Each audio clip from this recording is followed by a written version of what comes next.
आज ये topic 8 start करते हैं। ये हम टॉपिक जो ना टॉपिक नंबर 8 टॉपिक नंबर 8 ये है कि देखिए दोस्तों, आज हम इसको समझने की ये कोशिश जो करेंगे कि हम जो पैसा रोज़ यूज़ करते हैं, वो एक्चुअली कैसे काम करता है। ये थोड़ा बोरिंग लग सकता है आपको, लेकिन ट्रस्ट में ये समझने के बाद आप खुद सोचोगे कि यार बिटकॉइन की ज़रूरत क्यों नहीं होनी चाहिए। अच्छा खैर, तो सबसे पहली बात, मैंने आपको बताया कि फिएट मनी, अब आपको पता तो होगा फिएट मनी के बारे में, मैंने आपको एक्सप्लेन किया। पहली बात फिएट मनी के बारे में, फिएट वर्ड मैंने आपको बताया कि लैटिन है, इसका मतलब ये कि आपको डिक्री होता है वैसे के तौर पे। अगर आप इसको मतलब जानना चाहते हो तो मैं इसको यहाँ लिख देता हूँ, ठीक है। ये इसका मीनिंग है, मतलब ये फिएट का मतलब है लैटिन के अंदर, ठीक है। ओके, 1 2 3 ये इसका मीनिंग है। सो अब हम अगली बात करते हैं। देखिए, गवर्नमेंट कहती है ये वैल्यूएबल है, इसीलिए देखिए, जब सारी दुनिया कहती है तो ज़ाहिर बात है, एक चीज़ है फिएट, एक आपको पता है एक सिस्टम है जो पूरी दुनिया में चलता आया है और बड़े अरसे से चलता है। डॉलर हो गया, रुपये हो गया, ठीक है, मैं यहाँ लिख देता हूँ। डॉलर हो गया, रुपये हो गया, ठीक है। उसके साथ-साथ जो ना यूरो हो गया, उसके साथ-साथ जो ना पाउंड हो गया, और सॉरी पूरा नहीं लिखते हैं अल्फ़ाज़ को। तो ये बेसिकली तौर पे ये सब फिएट करेंसीज़ हैं। इनका कोई फिज़िकल बैकिंग नहीं है, ना गोल्ड है, ना सिल्वर है, सिर्फ़ गवर्नमेंट का प्रॉमिस है। सिर्फ़ प्रॉमिस है, याद रखिएगा। अब सेंट्रल बैंक का रोल क्या है? ये सेंट्रल बैंक्स हैं। इन सेंट्रल बैंक का सॉरी सेंट्रल बैंक का रोल क्या है? हर कंट्री में एक सेंट्रल बैंक होता है। एग्ज़ाम्पल के तौर पे मैं यहाँ आपको समझाने की कोशिश करता हूँ, नहीं, लाइन नहीं खींचते। तो यहाँ पर मैं सेंट्रल बैंक का मैं यहाँ आपको रोल समझाता हूँ। इधर देखें, यार पहले मैं इसको रिमूव करता हूँ। अच्छा, तो सेंट्रल बैंक का रोल क्या है? हर हर कंट्री में, मिसाल के तौर पे मैं अगर अमेरिका की बात करूँ, अमेरिका में जो जो उनका मेन जो बैंक है, वो उनका है फेड, फेडरल रिज़र्व, वैसे उसको फेड बुलाते हैं। तो यार पूरा अल्फ़ाज़ लिखते टाइम यहाँ ज़ाया हो जाएगा। और उसके बाद ये पाकिस्तान के अंदर, पाकिस्तान में क्या है? स्टेट बैंक ऑफ पाकिस्तान,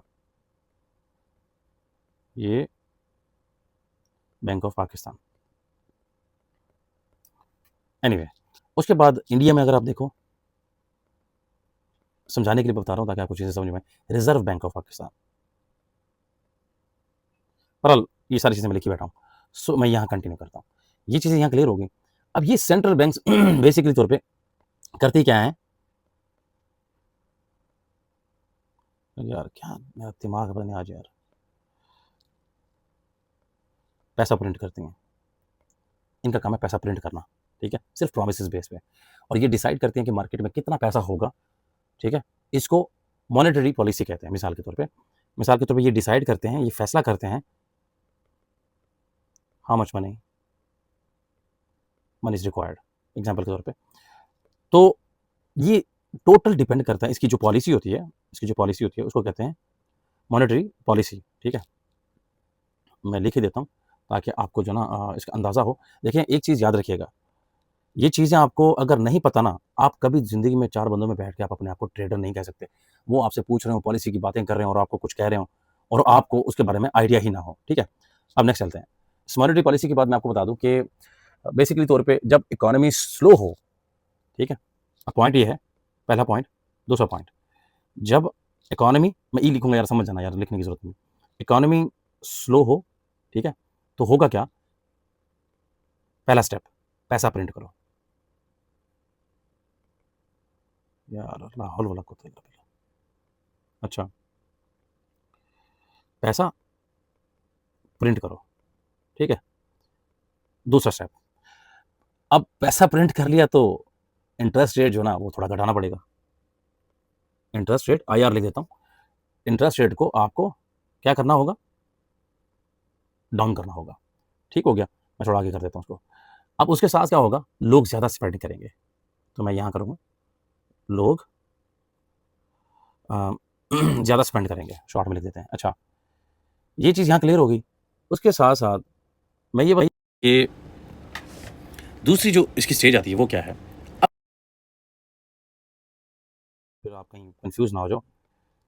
अगर फिर इन्फ्लेशन ज़्यादा हो ना, ऊपर इकोनॉमी है, ये नीचे इन्फ्लेशन, तो फिर क्या होगा?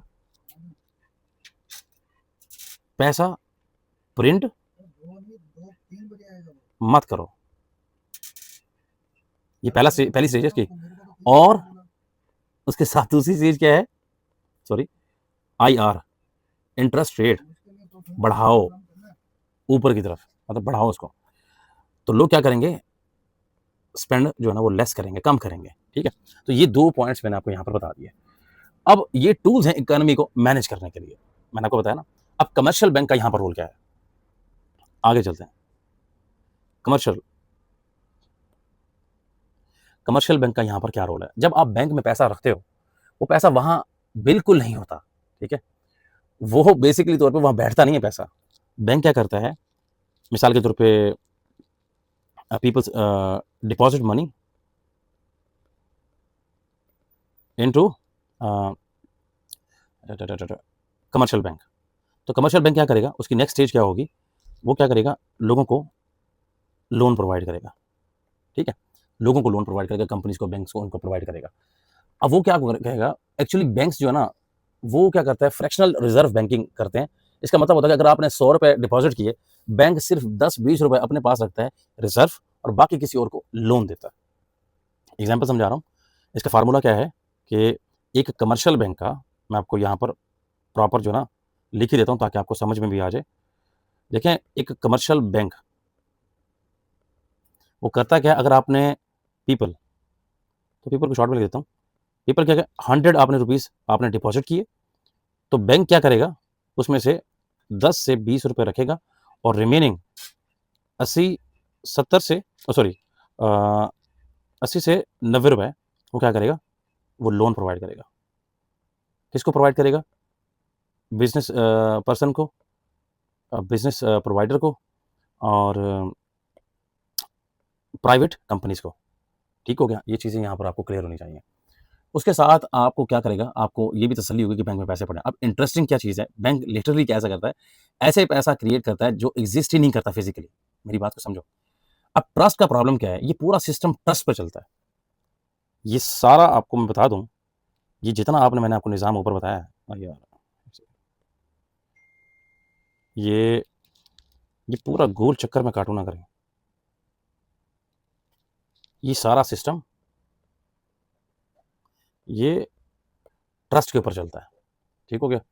तो ट्रस्ट नाम की चीज़ जो है ना, अब इस दुनिया से हटने वाली है। क्यों? क्योंकि बिटकॉइन आ चुका है, क्योंकि डिजिटल मनी आ चुकी है, क्रिप्टो करेंसी का दौर आ गया है। सो अब क्या है, ये पूरा सिस्टम ट्रस्ट पे चलता है। आप ट्रस्ट करते हो, बैंक आपको पैसा जो है ना आपके लिए रखेगा, वो सारा कुछ करेगा, आपका जितना पैसा है। बैंक ट्रस्ट करते हैं कि गवर्नमेंट सपोर्ट करेगी, सही है। गवर्नमेंट ट्रस्ट करती है, लोग करेंसी एक्सेप्ट करते हैं। 3 चीज़ें है ना। बेसिकली मैं आपको समझाता हूँ। आप अच्छा, आप ट्रस्ट करते हो,